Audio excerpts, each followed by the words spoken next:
Thank you. Signal TV Siva Reddy TRS party పేరు మీద కవిత మీద విషం కక్కుతున్నారు. ఎందుకో అర్థం కావలేదు. శివారెడ్డికి టీవీ పెట్టించిందే బీఆర్ఎస్ పార్టీ. ఇదే శివారెడ్డి గారు జర్నలిజంలో 20-25 సంవత్సరాల నుండి ఉన్నప్పటికీ ఆయన ఒక బీట్ రిపోర్టర్, ఒక పార్టీ రిపోర్టర్. ఆయన ఎప్పుడు విశ్లేషణ చేసింది లేదు, ఆయన ఎప్పుడు మైక్లో ముందు ఉండి మాట్లాడింది లేదు.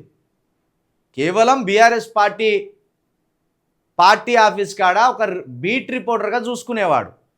ఆయనకు సిగ్నల్ టీవీ పెట్టించిందే కేటీఆర్.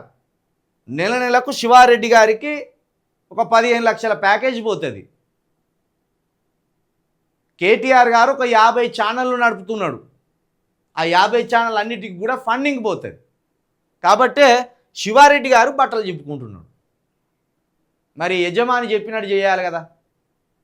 ఇప్పుడు చిలుక ప్రవీణ్ అంటే కవిత గారి పార్టీలో సభ్యుడు. మరి శివారెడ్డికి ఏం నొప్పి? సిగ్నల్ టీవీ శివారెడ్డికి ఏం నొప్పి అంటే ప్యాకేజ్ అందాలి నెల. ఆ ప్యాకేజ్ అందితే ఆ ప్యాకేజ్ కోసం బట్టలు చెప్పుకుంటారు. అవసరమైతే బట్టలని ఇప్పేసి బర్వాత కుడితే కూడా ఎగురుతారు టీవీ ముందు. అట్లా ఆయనకు బాధ. ఆయన బాధ ఏందో అర్థం కాదు.